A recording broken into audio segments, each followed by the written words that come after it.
ವೇದಿಕೆ ಮೇಲೆ ಗಣ್ಯರೇ ಹಾಗೂ ಶ್ರೀರಂಗಪಟ್ಟಣದ ಪಟ್ಟಣದ ಕನ್ನಡ ಕಲಾಭಿಮಾನಿಗಳು ಎಲ್ಲರಿಗೂ ನಮಸ್ಕಾರ.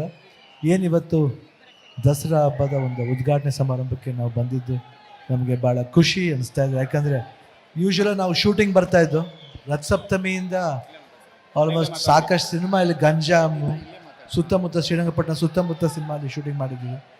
ಯಾವತ್ತು ಮರೆಯೋಕ್ಕಾಗಲ್ಲ. ಯಾಕಂದರೆ ನಾವು ಯೂಶ್ವಲಾಗಿ ಬರಬೇಕಾದ್ರೆ ಶೂಟಿಂಗ್ ಬರ್ತಾಯಿದ್ದೋ ಇಲ್ಲಿ. ಇವತ್ತು ದಸರಾ ಹಬ್ಬದ ಉದ್ಘಾಟನೆ ಸಮಾರಂಭ ಬಂದಿದ್ದು ಭಾಳ ಹೆಮ್ಮೆ ಅನಿಸ್ತಾ ಇದೆ. ಇಲ್ಲಿ ಸಾಕಷ್ಟು ಶೂಟಿಂಗ್ ಮಾಡಿದ್ದೀವಿ. ಇಲ್ಲಿ ಅಭಿಮಾನಿಗಳು ಜಾಸ್ತಿ ಇದ್ದಾರೆ, ಸ್ನೇಹಿತರು ಜಾಸ್ತಿ ಇದ್ದಾರೆ, ಬಂಧು ಬಳಗ ಎಲ್ಲ ಜಾಸ್ತಿ ಇದ್ದಾರೆ. ಖುಷಿಯಾಗುತ್ತೆ ಇಲ್ಲಿ ಬಂದು ಶೂಟಿಂಗ್ ಮಾಡಬೇಕು ಅಂದರೆ. ಯಾಕಂದರೆ ಇಲ್ಲಿ ಶ್ರೀರಂಗ ದೇವರಿದ್ದಾರೆ, ಪಕ್ಕದಲ್ಲಿ ಮಿಷಾಂಬ ದೇವಿ ಇದೆ, ಅಲ್ಲಿ ಚಾಮುಂಡೇಶ್ವರಿ ತಾಯಿ, ಸುತ್ತಲೂ ಬರೀ ದೇವರುಗಳಿದು. ಅದು ಅಭಿಮಾನಿ ದೇವರುಗಳಿರುತ್ತಲ್ಲೋ ಅಲ್ಲೆಲ್ಲ ದೇವರುಗಳಿರುತ್ತೆ ಅಂತ ಒಂದು ಭಾವನೆ ಅಷ್ಟೇ. ಸೊ ಅದಕ್ಕೆ ನಾವಿಲ್ಲಿ ಸಿನಿಮಾ ಯಾವುದೇ ಸಿನಿಮಾ ಮಾಡಿದ್ರು ಶ್ರೀರಂಗಪಟ್ಟಣ ಸುತ್ತಮುತ್ತ ಮೈಸೂರು ಸುತ್ತಮುತ್ತ ಆ ಸಿನಿಮಾ ಹಿಟ್ಟಾಗೋದು ಗ್ಯಾರಂಟಿ.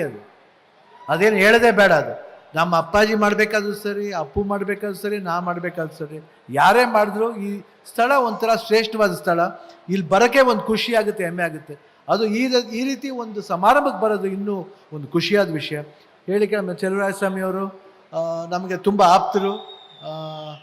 ಮೊದಲಿಂದ ನೋಡ್ಕೊಂಡು ಬರ್ತಾ ಇದ್ದೀನಿ ಅವ್ರನ್ನ. ಇವತ್ತು ಅವ್ರ ಸಮ್ಮುಖದಲ್ಲಿ ನಡೀತಾ ಇರೋದು.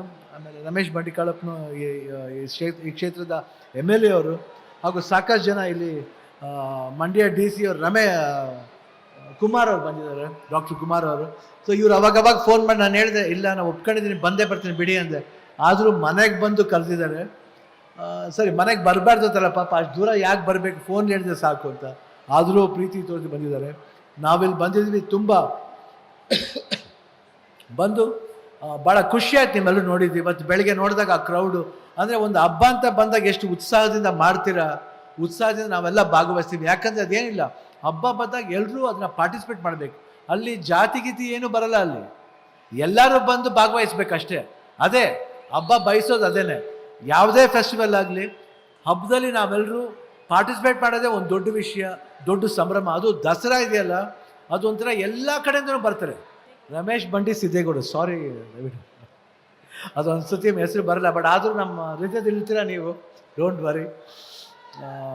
ಭಾಳ ಖುಷಿ ಆಯಿತು ಬಂದಿದ್ದು. ಸೊ ಚೆನ್ನಾಗಿ ಎಂಜಾಯ್ ಮಾಡಿ. ನನಗೆ ಭಾಳ ಹೆಮ್ಮೆ ಅನಿಸುತ್ತೆ. ಇವತ್ತು ಲಿಸ್ಟ್ ನೋಡ್ತಾ ಇದ್ದೆ, ಶ್ರೀರಂಗಪಟ್ಟಣದಲ್ಲಿ ಬರೋರು ಎಲ್ಲ ಒಂದು ಈ ಆದಮೇಲೆ ಎಲ್ಲ ಸಿಂಗರ್ಸ್ ಬರ್ತಾ ಇರೋದು, ಇಲ್ಲ ಮ್ಯೂಸಿಕ್ ಡೈರೆಕ್ಟರ್ ಬರ್ತಾ ಇರೋದು, ಪಕ್ಕ ನಮ್ಮ ಕನ್ನಡಿಗರು ಬರ್ತಾ ಇರೋದು ನಮ್ಗೆ ಭಾಳ ಹೆಮ್ಮೆ ಅನಿಸ್ತಾ ಇದೆ. ಅದು ನಮ್ಗೆ ತುಂಬ ಥ್ಯಾಂಕ್ಸ್ ಸರ್, ತುಂಬ ಥ್ಯಾಂಕ್ ಯು ವೆರಿ ಮಚ್. ಯಾಕಂದರೆ ನಮ್ಮ ಕನ್ನಡದವರಲ್ಲಿ ಎಷ್ಟು ಟ್ಯಾಲೆಂಟ್ ಇದೆ ಅಂತ ತೋರ್ಸೋಕ್ಕೆ ಒಂದು ಒಳ್ಳೆಯ ಒಂದು ವೇದಿಕೆ ಅಂತ ಹೇಳೋಕ್ಕೆ ಇಷ್ಟಪಡ್ತೀನಿ. ಇಷ್ಟು ಹೇಳ್ತಾ ನಾನು ಮಾತನ್ನ ಮುಗಿಸ್ತೀನಿ.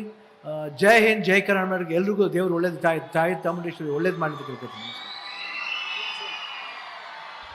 ಶಿವಣ್ಣ ಅವರಿಗೆ ಒಂದು ರಿಕ್ವೆಸ್ಟ್ ಮಾಡ್ತಾ ಇದ್ದೀನಿ. ಅಣ್ಣ, ಇಷ್ಟೆಲ್ಲ ಇದರ ಅಭಿಮಾನಿಗಳು ತುಂಬಾನೇ ಕಾಯ್ತಾ ಇದ್ದಾರೆ. ನವೆಂಬರ್ 15ನೇ ತಾರೀಕು ಬಹಳ ಕಾತರದಿಂದ ಕಾಯ್ತಿರುವಂಥ ಅಭಿಮಾನಿಗಳಿಗೆ ಒಂದು ಸಂಭ್ರಮ ದಿನ.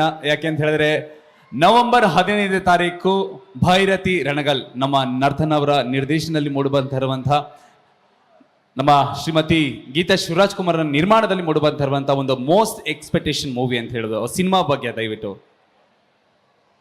ಏನಿಲ್ಲ, ಇದು ಮಫ್ತಿ ಪ್ರೀಕ್ವೆಲ್. ಇದು ಮಫ್ತಿಲಿ ಭೈರತಿ ರಣಗಲ್ ಪಾತ್ರ ನೋಡಿರ್ತೀರ. ಭೈರತಿ ರಣಗಲ್ ಹೇಗೆ ಆಗಾದ, ಯಾತಕ್ಕೋಸ್ಕರ ಆದ, ಯಾವಾಗಿಂದ ಆದ. ಕೆಲವು ಟೈಮ್ ಏನು ಮಾಡ್ತೀವಿ, ಅವನು ಬೆಳೆದ ಮೇಲೆ ಆಗ್ತಾನೆ, ಬಟ್ ಅವನ ಚೈಲ್ಡ್ಹುಡ್ ಇದ್ದ ಅವನ ಧ್ಯೇಯ ಏನು, ಅವ್ನು ಯಾರಿಗೋಸ್ಕರ ಬದುಕ್ತಾನೆ, ಯಾತಕ್ಕೋಸ್ಕರ ಬದುಕ್ತಾನೆ, ಯಾರಿಗೋಸ್ಕರ ಬದುಕ್ತಾನೆ ಅನ್ನೋದೇ ಈ ಸಿನಿಮಾ. ನಿಮ್ಮ ನೋಡಿದಾಗ ತುಂಬ, ನೀವು ಬಂದು ನೋಡಿದಾಗ ಸಿನಿಮಾದಲ್ಲಿ ನೀವು ಕನೆಕ್ಟ್ ಆಗ್ತೀರ. ಅಂದರೆ ಪ್ರತಿಯೊಂದು ಪಾತ್ರಗಳಿರ್ಬೋದು, ಈಗಿನ ಜನ್ರೇಷನ್ಲಿ ಏನೇನು ಬೇಕೋ, ಏನೇನು ನಡೀತಾ ಇದೆಯೋ ವ್ಯವಸ್ಥೆಯಲ್ಲಿ, ಅದೆಲ್ಲ ನೀವು ಈ ಸಿನಿಮಾದಲ್ಲಿ ನೋಡ್ಬೋದು. ವಿಜುವಲ್ ಆಗಲಿ, ಇಲ್ಲ ಎಲ್ಲ ಪಾತ್ರದ ಅಭಿನಯ ಆಗಲಿ, ಇದರಲ್ಲಿ ಬರೀ ಭರತರಣಗಳು ಮಾತ್ರ ಕಾಣಿಸ್ಕೊಳ್ಳಲ್ಲ. ಯಾಕಂದರೆ ಪಕ್ಕದಲ್ಲಿ ಬರೋ ಕ್ಯಾರೆಕ್ಟರ್ಸ್ ಎಲ್ಲ ಇದೆಲ್ಲ, ಅದು ಹೇಗೆ ಭರತರಣಗಳನ್ನ ಮೇಲೆ ಎತ್ತುತ್ತೆ ಅನ್ನೋದೇ ಈ ಸಿನಿಮಾ. ಬಂದು ನೋಡಿದಾಗ ನಿಮಗೆ ಭಾಳ ಖುಷಿ ಕೊಡುತ್ತೆ. ನಮ್ಮ ನಿರ್ಮಾಣದ 2ನೇ ಚಿತ್ರ ಗೀತಾ ಪಿಕ್ಚರ್ಸ್ಲಿ ವೇದ ಮಾಡಿದ್ದು. ಅದಾದಮೇಲೆ ಇವಾಗ ಇದು ಮಾಡ್ತಿರೋದು 2ನೇ ಸಿನಿಮಾ ಭೈರತಿ ರಣಗಲ್. ಎಲ್ಲರೂ ಬಂದು ನೋಡಿ ನವೆಂಬರ್ 15th ಆ್ಯಂಡ್ ಆಶೀರ್ವಾದ ಮಾಡಿ. ನ್ಯೂಸ್ ಫಸ್ಟ್, ನಿರ್ಭೀತಿಯಿಂದ ನಿಮ್ಮ ಪರವಾಗಿ.